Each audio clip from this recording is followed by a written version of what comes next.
kalau kita dengar itu bunyi tepuk tangan itu, di awal-awal tuh ada yang ragu, dia tepuk tangan, dia tengok kanan, tepuk gak ya? Makanya dia satu-satu dulu, satu-satu, dia tidak serentak, karena memang tidak direkayasa. Ada di beberapa tempat ceramah direkayasa, nanti kalau dia selesai ngomong pada menit sekian tepuk tangan. Di As-Salam tidak ada rekayasa, tidak ada dusta di antara kita, penuh dengan kejujuran, penuh dengan ketulusan. Saya sudah bolak-balik ceramah di banyak tempat. Di As-Salam inilah karpet merahnya paling panjang. Biasa, Masya Allah. Waktu berjalan tadi saya rasanya kayak pejabat apa itu. Masya Allah. Jadi siapapun yang tidak lulus jadi pejabat, silakanlah datang ke As-Salam supaya merasakan bagaimana rasanya di karpet merah. Susah saya mau menceritakan bagaimana rasanya jalan didampingi kiai-kiai luar biasa di karpet merah, itu susah untuk diceritakan. Kenapa? Karena rasaku bukan rasamu. Apalagi disambut sama santriwati dari ujung sampai mata saya melihat bawah terus, karena kalau sampai saya melihat santriah direkam. Ini berapa kamera yang merekam, nanti ditonton sama orang rumah, bahaya. Kenapa? Masa Ustaz Abdul Somad mengajarkan mari kita jaga mata, tapi dia sendiri tidak berbudi tinggi. Berbudi tinggi. Untuk apa dia kaya? Untuk apa dia punya jabatan tinggi? Tapi kalau tidak berbudi, maka akan jatuhlah harkat dan martabatnya. Pejabat ditangkap KPK, jatuh. Orang yang terkenal, masyhur, tertangkap melakukan perbuatan maksiat, jatuh. Kenapa? Karena manusia itu dinilai dari berbudi tinggi. Budi bahasa Sanskerta, karya, cipta, karsa, perbuatan manusia, namanya budi pekerti yang luhur. Sedangkan dalam bahasa Arab disebut dengan adab. Makanya dalam hadis dikatakan adabani rabbi fa ahsana ta'dibi, adabku dibentuk oleh Allah subhanahu wa ta'ala, maka sempurnalah adabku. Allah tidak memuji Nabi Muhammad SAW, inilah dia orang yang sholat tahajudnya sampai bengkak kakinya, tidak ada dalam ayat Al-Quran. Inilah orang yang kalau dia bersedekah habis hartanya, tidak ada. Tapi apa pujian Allah untuk Nabi Muhammad SAW? Wa innaka la'ala khuluqin azim, akhlakul karimah. Banyak orang yang keliru membedakan antara akhlak dengan etika. Etika itu adalah kesepakatan manusia, sekelompok manusia di suatu daerah, di suatu komunitas, di suatu perusahaan, di suatu institusi membuat aturan, itu disebut dengan etika. Maka ada namanya etika jurnalistik, tidak boleh menyebut nama orang. Etika hukum, asas praduga tak bersalah, tidak boleh menuduh orang, bisa dipidanakan, dibawa ke pengadilan, meja hijau. Etika di pesawat, sopan dan ramah sekali orang di pesawat itu. Begitu saya sampai ke atas, dia tanya, "Bapak nomor berapa?" Silakan masuk, duduknya di sini, nomor 1A, tasnya letak di atas. Bapak mau minum? Iya. Mau minum teh apa kopi? Teh. Teh manis apa teh pahit? Teh manis. Teh pucuk apa teh daun? Teh daun. Mau di gelas apa di cangkir? Kau buat aja lah, banyak kali pertanyaan.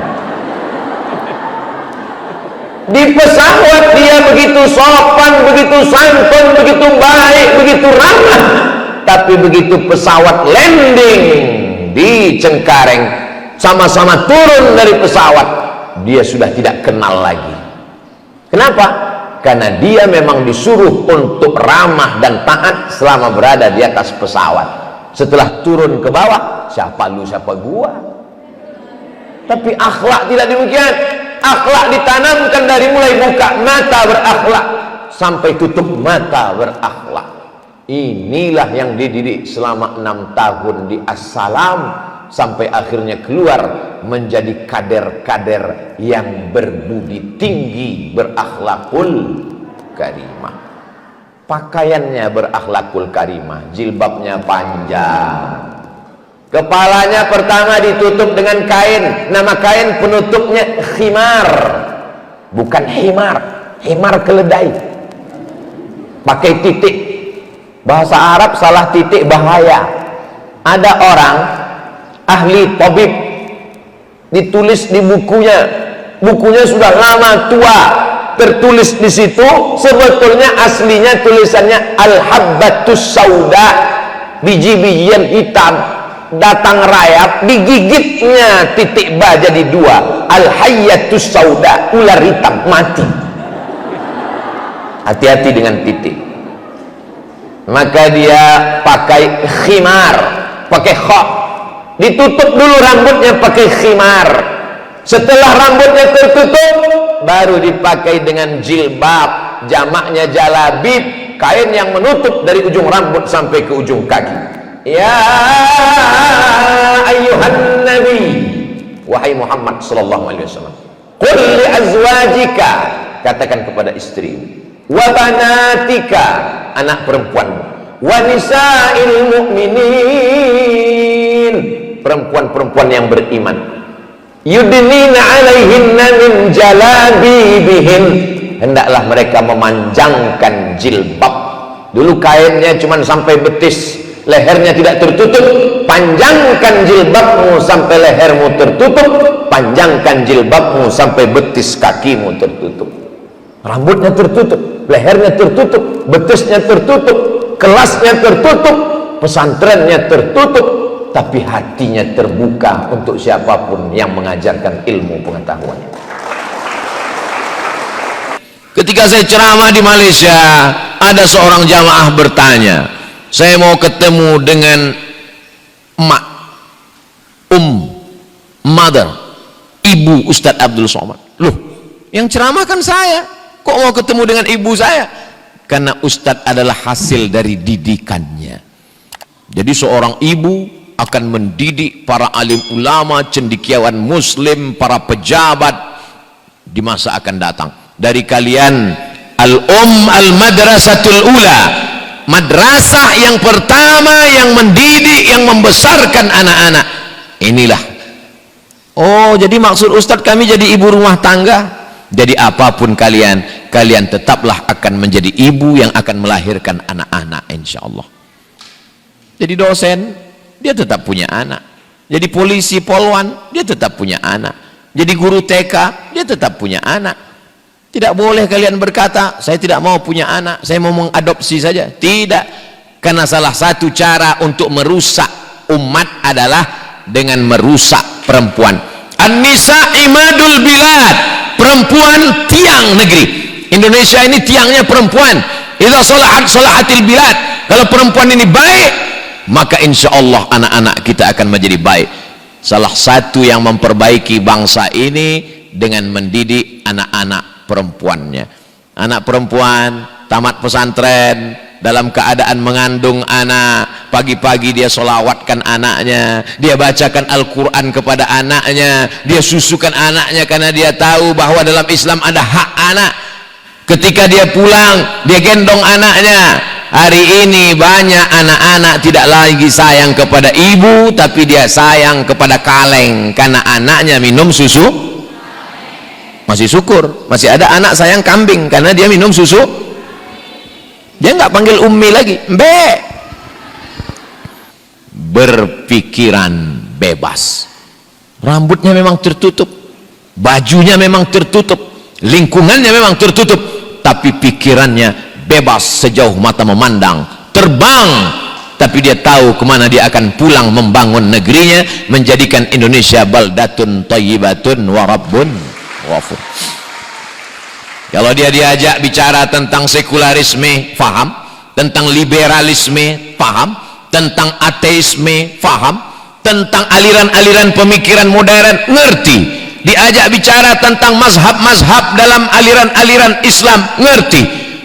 Qadariyah, Jabariyah, Mu'tazilah, Jahamiyah, Asy'ariyah, Maturidiyah. Kenapa? Karena dia membaca kitab-kitab yang membuka cakrawala berfikir. Syahrastani, Al-Milal wan Nihal. Ibnu Hazm Az-Zahiri, Al-Fasl fil Milal wal Ahwa, fil Milal wal Ahwa wan Nihal. Semua ada, dia kaji semuanya. Pintunya ada pada bahasa. Dulu orang takut membaca mazhab Hanafi, terpengaruh, ngeri membaca mazhab Maliki, mengerikan. Ternyata mereka di pondok pesantren belajar perbedaan mazhab. Kitab itu ditulis oleh seorang filosof namanya Ibnu Rushd, Bidayatul Mujtahid wa Nihayatul Muqtasid. Dia memang berpegang pada mazhab Syafi'i, tapi mazhab Abu Hanifah, Imam Hanafi dia ngerti, mazhab Maliki dia paham, mazhab Syafi'i memang amalan dia, mazhab Hambali dia pelajari, berbagai mazhab aliran dari Islam dia jelaskan, sehingga nanti ketika terjun ke masyarakat yang fanatik terhadap suatu pendapat, dia jelaskan, oh ternyata begini penjelasannya, oh ternyata menurut mazhab ini boleh, oh ternyata menurut mazhab ini begini. Ini yang disebut dengan berpikiran bebas. Inilah yang akan menjadi kader-kader pendidik.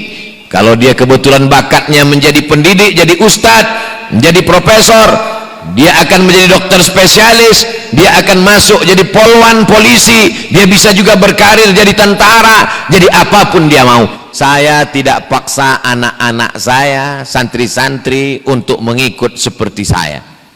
Ustadz Somad, anak saya mesti ke Mesir. Ya tanya dulu anaknya, kamu mau ke Mesir? Enggak. Maunya kemana? Ke Australia. Ya silakan, otakmu Australia, tapi hatimu tetap la ilaha illallah Muhammadur Rasulullah. Sahabat saya satu angkatan dengan saya, sama-sama di Mesir, selesai S1 Al-Azhar, S2 dia pergi ke Inggris, selesai di Inggris S2 dia lanjutkan S3 ke Sydney, ke Melbourne, ke Australia, pulang ke Indonesia, dia bangun, dia gabungkan dua aliran, Timur Tengah Al-Azhar, Barat, dan kemudian Australia. Dia tetap menjadi orang pencinta, pengagum ulamanya, dan hatinya tetap negara kesatuan Republik Indonesia. Inilah calon-calon kader masa depan. Adapun Abdul Somad sudah selesai, habis, tinggal satu yang belum, almarhum. Kalianlah yang akan melanjutkan ini. Kira-kira kalau kita pergi ke pasar Sukabumi, di sana ada jualan apel, ada jualan pir, ada jualan semangka. Yang satu dibuka di pinggir jalan, kena debu, kena panas matahari. Yang satu lagi berada di dalam plastik, plastiknya di dalam kotak, kotaknya di dalam kulkas, kulkasnya di dalam lemari. Kulkas kok dalam lemari? Kulkasnya di dalam rumah, rumahnya di dalam komplek. Maka kita membeli yang terbuka apa yang tertutup? Kita beli yang tertutup, karena kita tidak mau barang bekas, kita mau yang bersih, yang steril, kita mau yang selamat dari cacat dan kekurangan. Inilah yang sedang dibentuk di As-Salam Islamic Boarding School Sukabumi, West Java. Ustadz ngelihat apa? Ada tulisannya di sini. Salam, selamat aurat mereka. Jadi jangan sampai anak-anakku, walaupun kalian menganggap aku terlalu tua untuk jadi bapakmu, jangan sampai kalian merasa dibuang orang tua. Ada sebagian anak-anak berpikir begitu. Sore-sore jam 6 sore menjelang matahari tenggelam, nongkrong di bawah pohon kayu sambil termenung. Jangan-jangan aku ini anak adopsi. Justru karena orang tuamu sayang kepadamu lah, maka dimasukkannya engkau ke As-Salam. Bayangkan kalau orang tuamu tidak sayang, dibiarkannya engkau sekolah terbuka aurat, bajumu pakaian anak 8 tahun dipakai anak 18 tahun, roknya pendek, bajunya pendek, uratnya kejepit, tidak ada rasa segan, tidak ada rasa malu. Anak umur 5 tahun pakai lipstik di tepi jalan, bibirnya merah, sedo, kiri warna hijau, kanan warna biru. Gara-gara apa? Lipstik ibunya dia pakai. Anak meniru apa yang dia lihat di sekelilingnya, ibunya, babysitternya, neneknya, itulah yang akan dia lakukan. Tapi di sini dididik dari mulai pakaian. Orang dinilai pertama kali kalau ketemu, kita tidak tahu apa isi kepalanya, kita tidak tahu apa isi hatinya.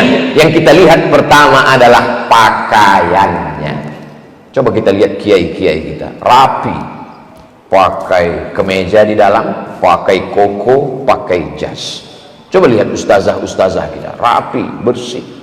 Ustaz Somad di sini tadi pakai sorban, sorbannya diganti dengan sorban yang rapi, bagus. Lama saya melihat, ini kok love gini, cinta ini. Lama-lama baru ketemu, alif, lam, sin, lam, alif, mim, assalam. Masya Allah, tabarakallah. Kita pertama menilai orang dari pakaiannya, maka semua orang yang hadir di sini identitasnya terlihat dari pakaian. Dari mana saya tahu ini Pak Polisi? Pakaian polisi. Walaupun sekarang saya susah membedakan mana polisi, mana satpam. Dari mana saya tahu nih Bapak Babinsa TNI? Dari pakaiannya. Dari mana saya tahu ini laki-laki dan perempuan? Dari pakaiannya. Walaupun sekarang banyak laki-laki yang tidak pede jadi laki-laki, dipakainya baju perempuan. Namanya LGBT. LGBT itu bukan perempuan. Ada yang nanya ke saya, Ustaz, LGBT itu perempuan? Enggak, tapi ujungnya kok domirnya bawah Pak Ustaz. Maksudnya kalau laki-laki LGBT, LGBT, LGBTun lah. Apa ini? Begitu kalau anak ngerti sorop, dia ketawa. Yang nggak paham, kenapa anak-anak ini ketawa? Berbudi tinggi. Kalau ada orang Jepang anaknya tidak bisa matematika, dia nggak pusing, dia panggil guru matematika, kursus di rumah 3 bulan selesai. Kalau ada anak-anak di Jepang tidak bisa bahasa Inggris, dia tidak stres, orang tuanya cukup panggil kursus bahasa Inggris, selesai 6 bulan. Tapi kalau anaknya tidak pandai ngantri, dia susah. Kenapa? Karena ngantri adalah budi pekerti. Tahu rasanya gimana dipotong saat ngantri, sakit. Ustaz pernah merasakan dipotong waktu ngantri, ya? Dulu waktu di pondok, ngantri mau buka puasa, Allahu Akbar, Allahu Akbar, buka puasa maghrib, habis itu sholat di masjid. Setelah itu ngantri menunggu makanan. Sudah mau dekat pintu dapur ngambil nasi, dipotong. Mestinya kita sempat makan sebelum Isya, karena dipotong jadi jauh. Azan Isya, sudah dekat nasi mau diambil. Roh, pergi masjid. Dendam Ustaz? Enggak, cuman ingat aja. Berbudi tinggi. Di sini kita diajarkan sama rata.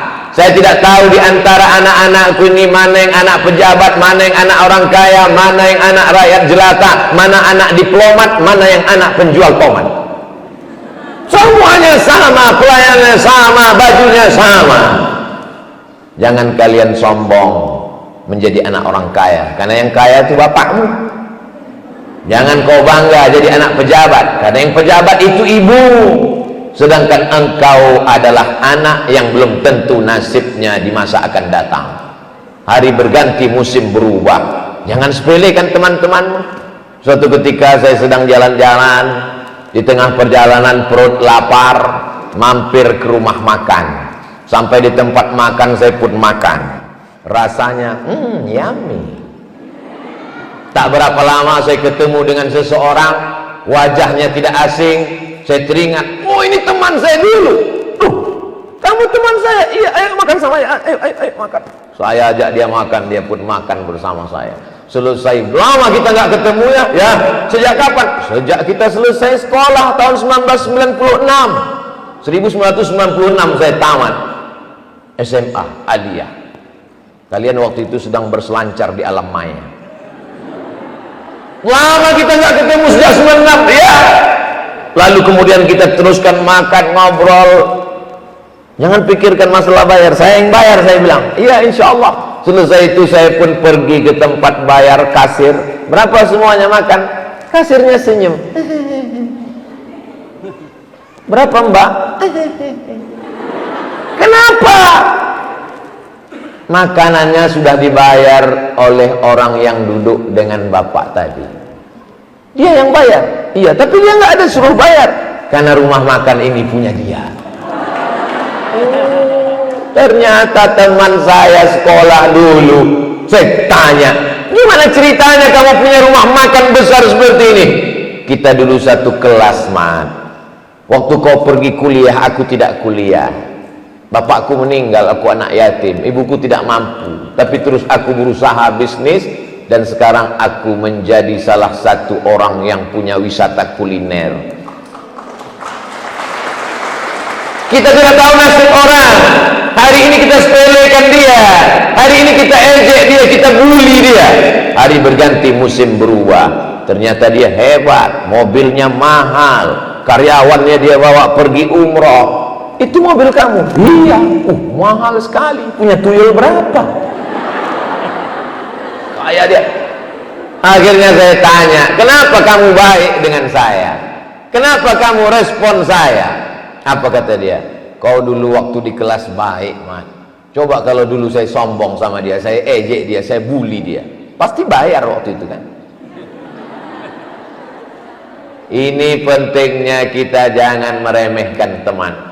Sehebat apapun kita, setinggi apapun jabatan kita, sebanyak apapun harta kita, kalau sudah komunikasi kita rusak, hubungan kita tidak baik, maka orang tidak akan memandang kita. Hari ini kau dihormati orang karena jabatanmu, tapi sampai masanya kau akan pensiun, kau akan kembali menjadi orang tua, akan masuk ke dalam masjid, tidak pede. Kenapa? Karena dulu angkuh dan sombong. La yadkhulul jannah, tak masuk surga. Man kana fi qalbihi, siapa yang dalam hatinya mithqala habbatin min khardalin min kibrin, ada sombong, ada angkuh.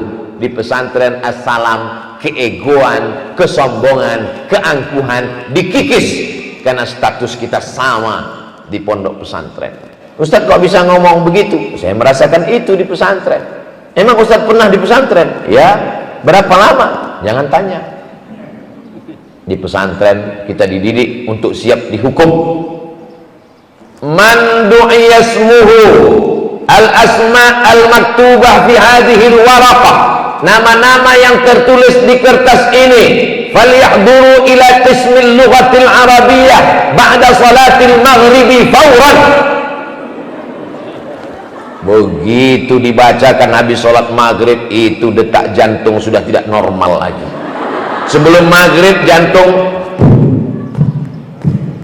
begitu dibacakan panggil. Ya Allah, mudah-mudahan jangan ada nama di situ ya Allah. Abdus Somad.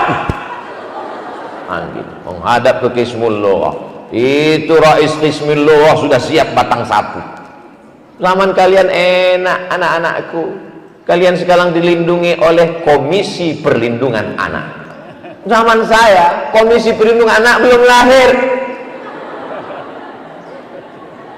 Berapa kali kena tempeleng, berapa kali kena pukul bukan pakai rotan, pakai batang sapu asli. Pukul. Hal takallamta bil lughatil arabiyyah hadzal yaum? La, ana la atakallam. Saya memang nggak ngomong dari pagi sampai sore. Takut dicatat teman. Hal takallamta bil lughatil Indonesia fi hadzal yaum? Ana la atakallam. Sahih, sahih jiddan. Lakin ismaka maktubun fi hadhil waraqah. Tapi namamu tertulis di kertas ini. Sa'ahkam Ustaz? Fi sa'ati khamisati wan nisf. Jam 5.30 ente bahasa Indonesia. Aina? Fil hammam. Al kalimah gayung. Ternyata waktu mandi nyiram lupa. Disangka ini teman di sekeliling ini. Sejak itulah saya tak percaya dengan teman. Ternyata kau teman menjegal kawan seiring, menggunting dalam lipatan, menikam dari belakang. Sampai jam 5 sore rupanya dia tertangkap kemarin dan dia sedang menunggu. Dia dekati kita, ada maunya ternyata. Dia tunggu sampai masanya, keluar juga satu kata dari mulut. Waktu pedas mata sedang mandi, gayung, gayung. Gayung. Dendam Ustaz, saya sudah memaafkannya, tapi melupakannya tidak. Tidak ada pilih kasih. Kau anak siapa? Kau di mana? Kau orang mana? Kalau melanggar aturan, kau akan kena. Kita dididik setahun, 2 tahun, 3 tahun, 4 tahun, 5 tahun, 6 tahun, akhirnya mendarah daging, berpakaian. Kalau tidak tutup rambut, tidak hijab, tidak hormat guru, tidak sayang kepada orang tua, hukuman luar biasa, macam-macam, gundul.